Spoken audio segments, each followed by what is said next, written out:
ఇద్దరు కుమారులను వెంట పెట్టుకొని మోయాబు దేశంలో కాపురం ఉన్నట్టు దేవునికి స్తోత్రం.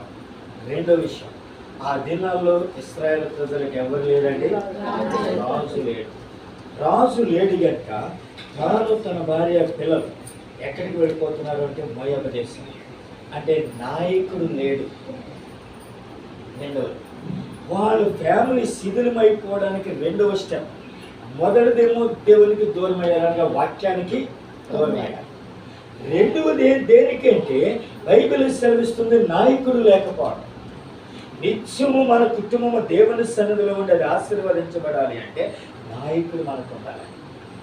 నాయకుడు అనబడిన క్రీస్తు మనకి నాయకుడు అవ్వాలి.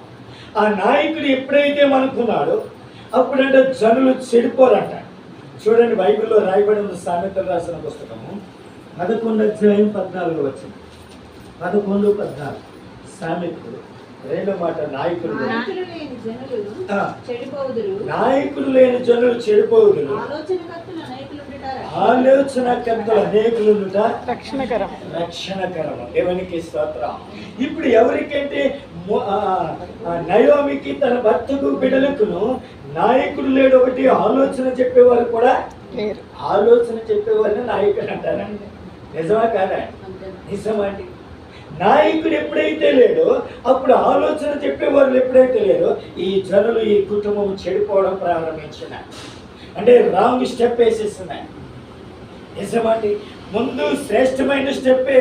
మంచి ఆ బెత్లెహేములో మంచిగానే జీవిస్తుంది. సడన్గా ఒక నష్టం కలిగిందని ఏం చేస్తున్నారంటే వెళ్ళిపోతున్నారండి. అంటే నాయకుడి మాట ఖచ్చితంగా మనకున్నారు. మా కుటుంబానికి పెద్ద అనబడిన నాయకుడు లేకపోతే ఆ పిల్లలు ఏం మాట్లాడుతున్నారో వారికే తెలియదు. మా కుటుంబం పెద్ద సరైన స్థితిలో నడవకపోతే పిల్లలు కూడా అదే స్థితిలో నడుస్తారండి.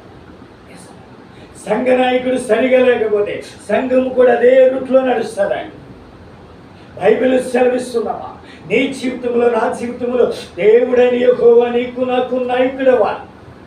యేసు ప్రభువు వారు మంచి నాయకుడు. మా మంచి కాపరి అంటే దాని అర్థం మంచి నాయకుడు.